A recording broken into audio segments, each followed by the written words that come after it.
I started working in a place that did recordings. In those days, it was during the war. And what war? The Second World War. And people would want to send recordings to the boys, their sons, daughters, well, sons basically at that time. And so you could go in and for like $2, you'd record on an 8-inch disc. You'd give a message. And this particular recording place had a little room with a piano. So if you wanted to sit and play, or mom wanted to play while Junior played the fiddle or something and send it to, your son in the service, you could do that. And they taught me how to cut the disc and do all that kind of thing. And that's how I started.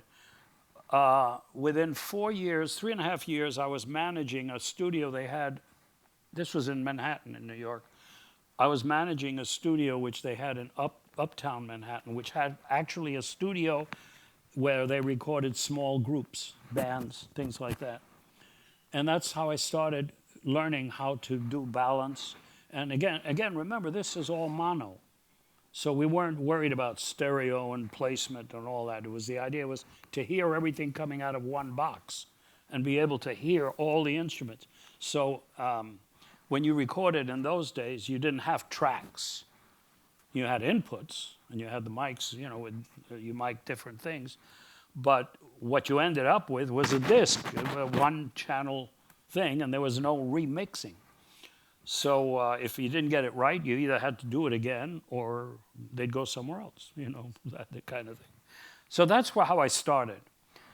Eventually, I went to another place that did delay broadcasting. And in those days, they didn't have Class A lines like they do today, where they can send it. Well, now they have satellites.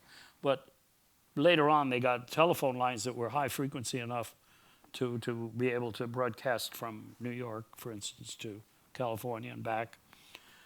But in those days, they used discs, big, huge 16-inch discs, which were about that big, hold only 15 minutes of music or content on each side of the disc. So one disc was a half hour to both sides. And we didn't record on the other side. We only recorded on one side. And we would record, like we had lines from CBS, NBC, ABC, and Mutual. And this is all back in New York. And it was my job to record the stuff that was being done. We had feeds from these networks, and we'd record those, and then we had times where we would send it to Los Angeles, or the other way around. It would come from Los Angeles somehow, and either through those same Class A lines, but I don't remember how that went. I think most of the work we did was from New York. We would record from studios all over New York, and then ship the records to Los Angeles. That's what it was. And so I worked there for about 4 years. Finally, and we had a studio too, so we did demos and things. A guy, Tio Macero, came from Columbia Records, and he was a jazz producer. And he had worked with me in that place called Rock Hill, which is where I was doing this delay broadcasting. And he said, "I like your work, Fred." He said, "Do you ever think of working for Columbia?" I said, "Well," I'd love to. He says, "Let me see what I can do." Make long story short, he got me into Columbia. And they didn't have an opportunity for me to record. They hired me to master, because what they needed was somebody who knew how to cut discs. Because all the people they had up to when they hired me came from CBS. All the engineers at CBS, if they wanted to go one step more, they'd apply at Columbia Records, because the same company, and they would be hired to do the recordings in the studio. So here I came. They told me, "Get in. Once you're in, you can move within the company, but they're not going to hire you and put you on the board." So they hired me, and I took the job, and for about a year I was mastering. That hasn't changed. You still have to enter the door and do all the slop work. Yeah. And then... Well, anyway, finally, but see, that New York was a union shop, and there was a long line of people waiting, engineers, mastering people that wanted to be working on the board, be a control engineer. Step back for a second for me. Yes. So those first 4 years, you used to do something in your spare time. What was that? In my spare time? Yeah, what were those the little radio shows? Oh, used you're to do? talking about the radio shows. Well, from when I was a young kid, now we're going to go back again. My mother bought me, my poor mother. She was a Mexican Indian lady who adopted me and could hardly speak English. She was a maid and a housekeeper, had very little money. And she bought for me a disc recording machine. And in those days, they didn't have tape, they didn't have wire. If you wanted to record, you had a disc machine. And she put it on time payment, that poor woman, and paid for it so that I could have a recording machine. Because I showed interest. Remember, I said I made the decision that I wouldn't be a pianist. And she wanted me to have a recording machine, and I wanted one. She wanted me to have it. And that's the very first time I worked with recording, actually recording. Most of the stuff was off the radio, and I started recording stuff off the radio and keeping it.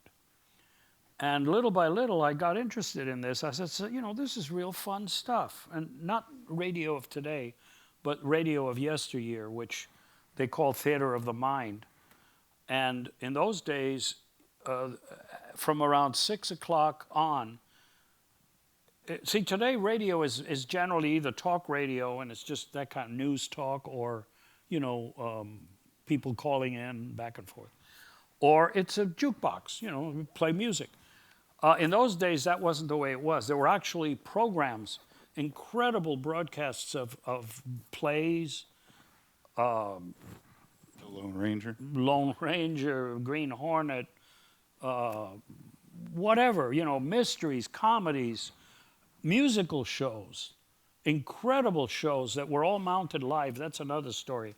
Every week in a different venue with a full orchestra, singers, actors, everything, and it went off beautifully, all mono. So the engineers in those days were incredible what they were able to do. Today, the Grammy telecast, they start weeks ahead getting the sounds, getting the mics placed, how they're going to do 1,200 channels. Incredible. and if you ever see, sometimes they show movies of how it used to be on the radio in those days, how radio was. The control thing had 4 knobs. One for the announcer, one for the orchestra, one for the actors, and one for the audience. And you blend them, and you... There's something to that simplicity, though. I have some stuff that I want to show you, I want to play for you if I can, that it's hard to imagine that you could do it with one mic, for instance. When you hear the balance, it's knowing where to put the mic. But anyway, so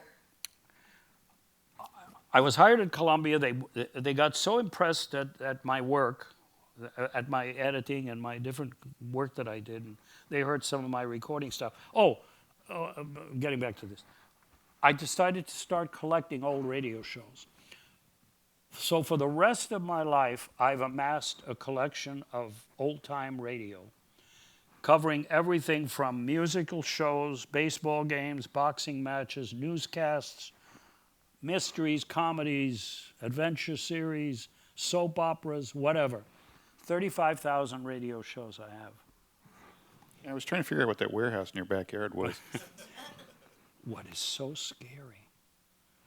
I'm converting them now. My wife, when I started not working too much, she says, "What are you going to do now? Just sit and listen to music?" She says, "Why don't you get something to do?